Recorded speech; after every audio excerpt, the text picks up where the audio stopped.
I'm Laura Prendergast, the Spectator's executive editor. And I'm William Moore, the Spectator's features editor. On this week's podcast, we ask, could a weakened Iran mean hope for the Middle East? Why are more restaurants serving halal meat? And are millennials about to inherit a plethora of brown furniture?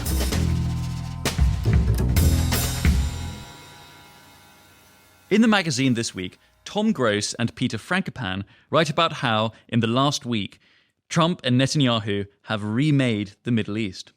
For Tom, who writes the cover piece in this week's magazine, a weakened Iran offers hope for the whole Middle East. But how? He joined the podcast to discuss further alongside Greg Carstrom, the Economist's Middle East correspondent based in Dubai. I started by asking Tom just how important the past week has been to the future of the Middle East. Yes, good to be with you.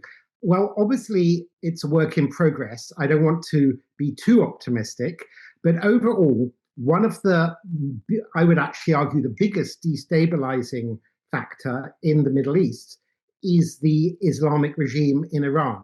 And what do I mean by that? I mean that over the last few years, they have destabilized Lebanon through their Hezbollah militia, which is in effect a subsidiary of the Iranian Revolutionary Guard. They have destabilized Syria prior to Assad being overthrown by forming the kind of backbone of his ground troops in the civil war.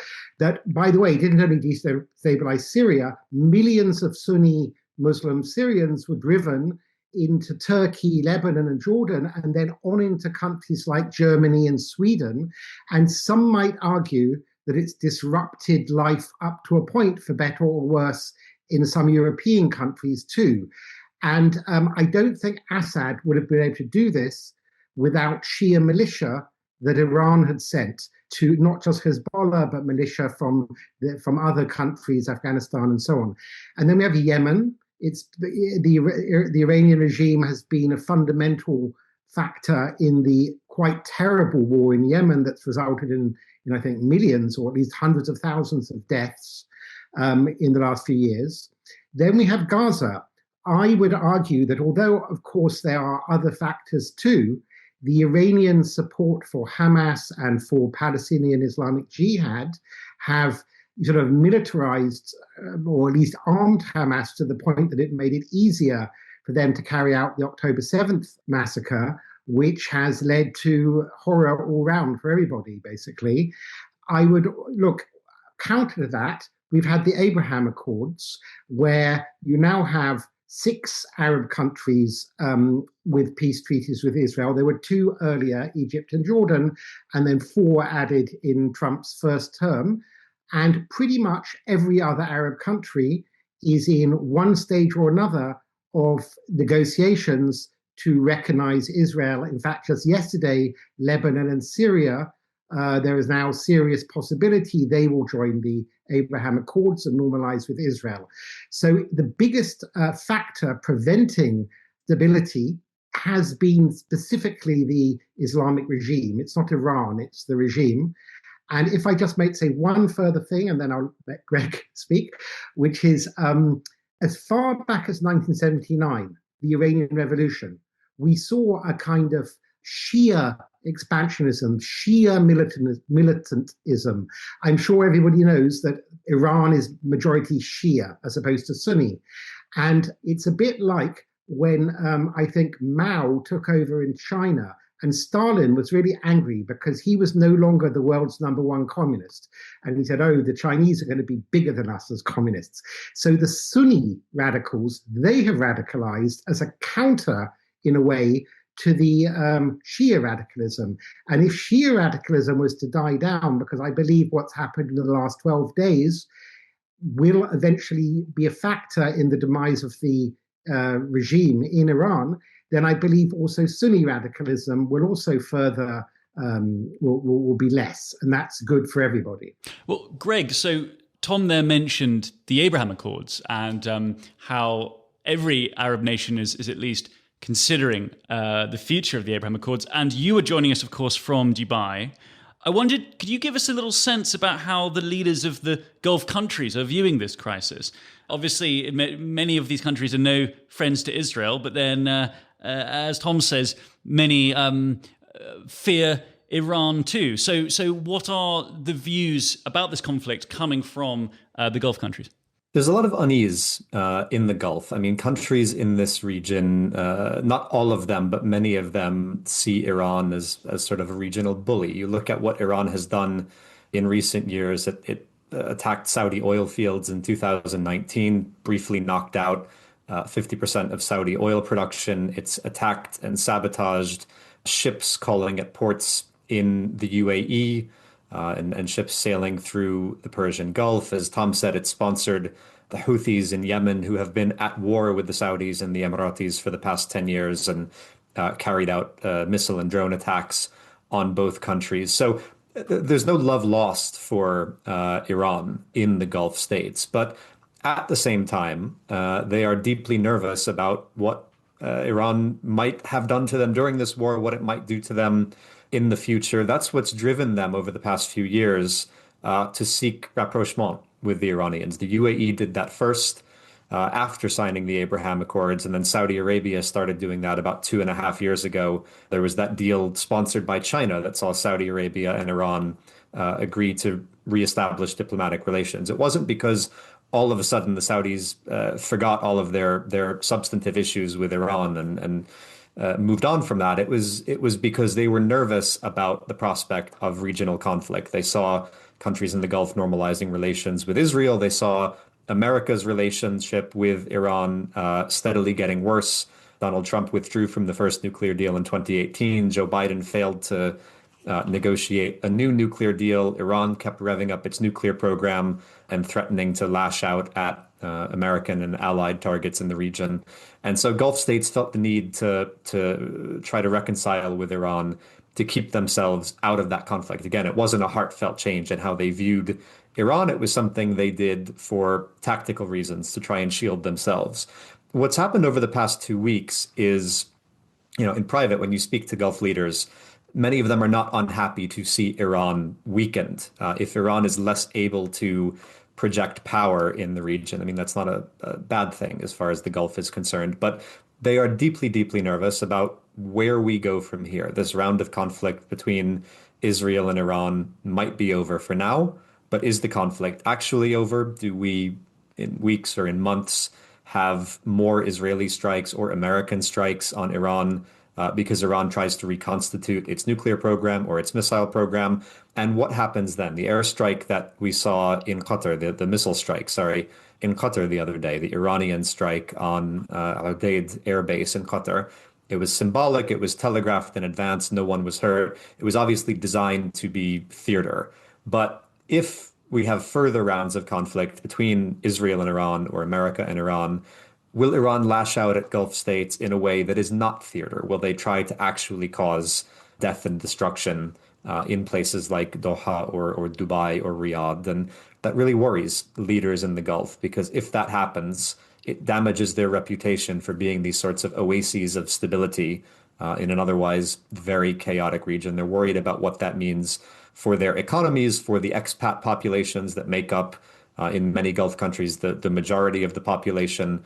All of these countries are really keen right now to attract foreign investment, to try and attract wealthy people from Britain or from elsewhere who want to pick up and decamp and move to the Gulf. And they're worried about what conflict in the region means for all of that.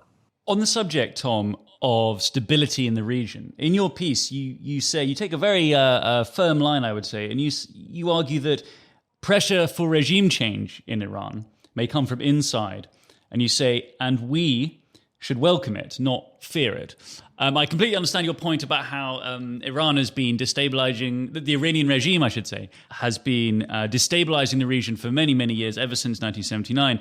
But could it not be argued against your point that have not the last few decades of Middle Eastern regime changes, or at least demonstrated that when regime change comes, things tend to get worse, not better? Well, I would beg to differ. There's a big difference between America and Britain and other countries invading and occupying for a number of years Iraq and Afghanistan, and let's say what happened in Syria, where various other foreign powers, Turkey among them, but also there've been US troops in Syria, have created conditions that an indigenous Syrian military force, which is definitely far from perfect. As we know, the new president of Syria was, in fact, a former Al Qaeda member.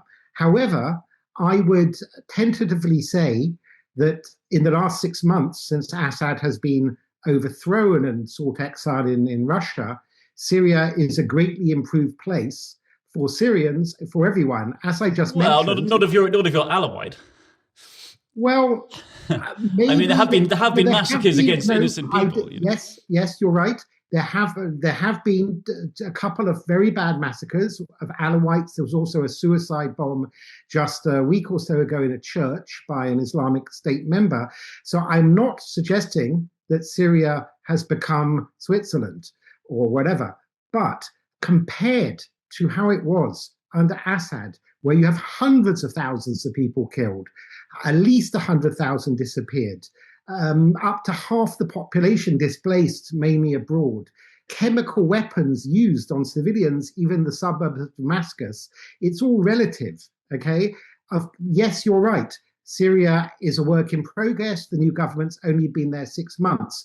But what I'm suggesting is it would have to be a hell of a lot worse than it is right now to be anything like as bad as it's been in the last 12, 14 years of civil war. But even before that, Bashar Assad, and before that, his father, Hafez Assad, it was the Hama massacre of 20,000 people. There was the most horrendous things. And likewise, Iraq.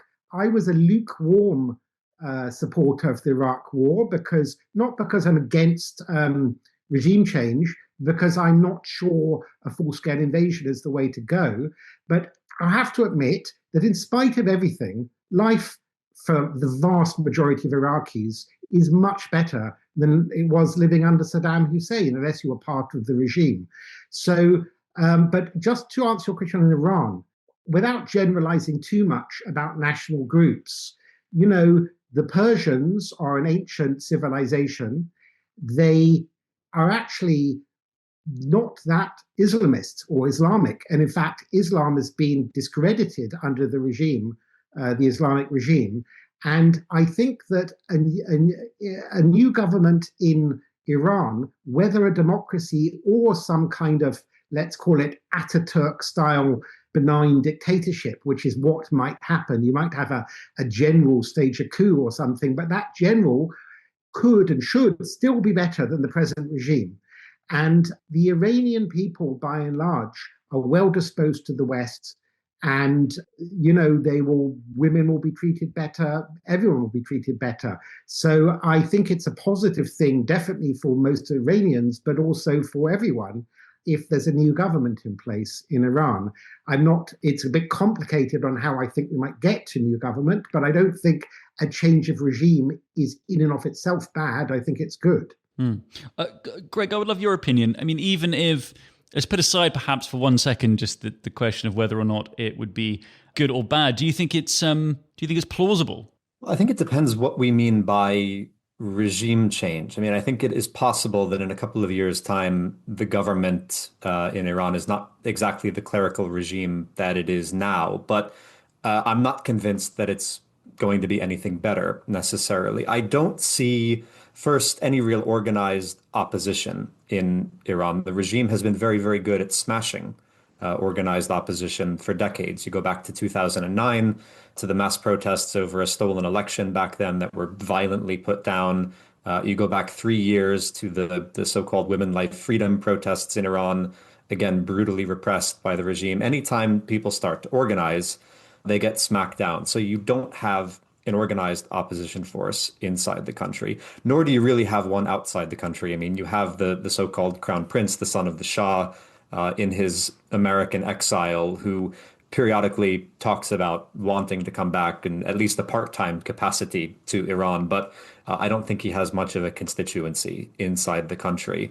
So I'm not sure quite what the theory of change is, how you get from where we are now to having something different in Iran, unless what we're talking about is sort of a shift in power away from the clerical regime and towards more of a military regime, the Revolutionary Guard, trying to assume more power. And that was the direction of travel, I think, even before the war, as the supreme leader, Ali Khamenei, was getting older, as there was a lot of speculation about who might succeed him when he dies. He's 86 years old now.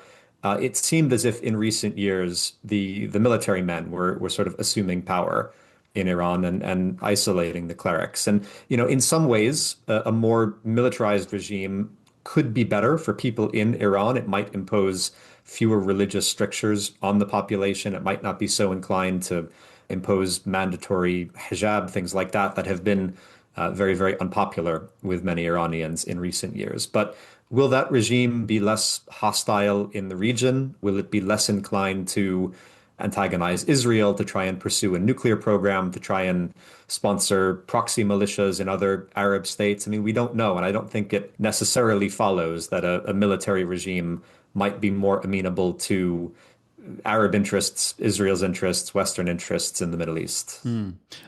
Tom, just finally, after the US formally joined in with the strikes, President Trump said that that Iran's nuclear program had been completely and fully obliterated. But in the last 24 hours, we've had this leaked US intelligence report suggesting that actually the regime's nuclear program has only been set back a few months. So presumably, if that is correct, then this is far from over. Perhaps has President Trump been a bit premature in declaring peace in our time? Well, first of all, obliterated is not a term used by military figures or the intelligence agencies. It's his layman's language, and I don't think it's quite the right language. And it takes longer than a day or two to do a kind of intelligence sort of battle damage assessment. Having said that, the report that appeared that was leaked to certain anti-Trump media today it's very distorted, the reporting, because the Pentagon themselves within the last half an hour have clarified that this is one line from a much more longer report. And the media or someone in the Pentagon who probably doesn't like Trump or Israel or whatever has leaked out of context some very preliminary sentence. Now, let me tell you what Israeli intelligence says. And I think that in this case, we can trust them because Israeli intelligence really has penetrated Iran. I mean, it's just amazing the extent to which, it targeted and assassinated in the first hours or day of the war, the head of the army, the head of the Revolutionary Guard.